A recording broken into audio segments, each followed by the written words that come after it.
Hi all, ಇದು Thursday morning vlog ಆಗಿರುತ್ತೆ. ನೈಟೇ ನಾನು ಹಸ್ಬೆಂಡ್ ಮೈಸೂರಿಗೆ ಬಂದಿದ್ವಿ, ಚಾಮುಂಡಿ ಬೆಟ್ಟ ಎಲ್ಲ ನೋಡಿಕೊಂಡು.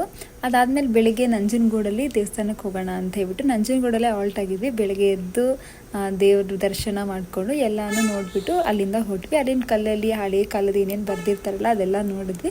ನನಗೂ ಕೂಡ ತುಂಬಾ ಇಷ್ಟ ಆಗಿದೆ. ಅದಲ್ಲದೆ ನಾನು ಫಸ್ಟ್ ಟೈಮ್ ವಿಸಿಟ್ ಮಾಡಿದ್ದು ನಂಜನಗೂಡಿಗೆ. ಅದಾದಮೇಲೆ ಆನ್ ದಿ ವೇ ಹೋಗೋ ರೂಟಲ್ಲಿ ಈ ಥರ ಸೂರ್ಯಕಾಂತಿನೆಲ್ಲ ಫುಲ್ ಬೆಳೆಸಿದ್ರು. ಆಲ್ಮೋಸ್ಟ್ ಆ ಕಡೆ ಸರೌಂಡಿಂಗ್ ಎಲ್ಲ ಸಿಕ್ಕಾಪಟ್ಟೆ ಸೂರ್ಯಕಾಂತಿದೆ ಇತ್ತು. ಅದಾದಮೇಲೆ ಕಾಫಿ ಎಲ್ಲ ಕುಡಿದು ಅಲ್ಲಿಂದ ಸ್ವೀಟ್ನ ಮನೆಗೆ ಪಾರ್ಸೆಲ್ ತೊಗೊಂಡು ಸರಿ ಲಂಚ್ ಮಾಡೋಣ ಅಂತ ಅಂದ್ಕೊಂಡ್ವಿ. ಲಂಚಿಗೆ ಫ್ರೈಡ್ ರೈಸು ಮತ್ತು ನೂಡಲ್ಸ್ ತೊಗೊಂಡ್ವಿ. ಬಟ್ ನಾನು ವೀಡಿಯೋ ಮಾಡೋದೇ ಮರ್ತೋಗ್ಬಿಟ್ಟಿದ್ದೆ. ಅದಾದಮೇಲೆ ಕ್ಲಾಸ್ ಕ್ಲಿಪ್ಪಿಂಗಲ್ಲಿ ಅದನ್ನೇ ವೀಡಿಯೋ ಮಾಡಿಕೊಂಡು ವ್ಯೂ ಎಲ್ಲ ನೋಡಿಕೊಂಡು ಚೆನ್ನಾಗಿತ್ತು. ಇನ್ನು ಇದು ಬಂದು ರಂಗನತಿಟ್ಟಲ್ಲಿ ಸ್ವಲ್ಪ ಏನಿದೆಲ್ಲ ನೋಡಿಬಿಟ್ಟು ಏನಾದ್ರು ಶಾಪ್ ಮಾಡೋಣ ಅಂತ ಅಂದ್ಕೊಂಡೆ. ನನಗಂತೂ ಇದು ನೋಡ್ತೀನಲ್ವ, ಇದು ಸಿಕ್ಕಾಪಟ್ಟೆ ಇಷ್ಟ ಆಯಿತು ನನಗೆ.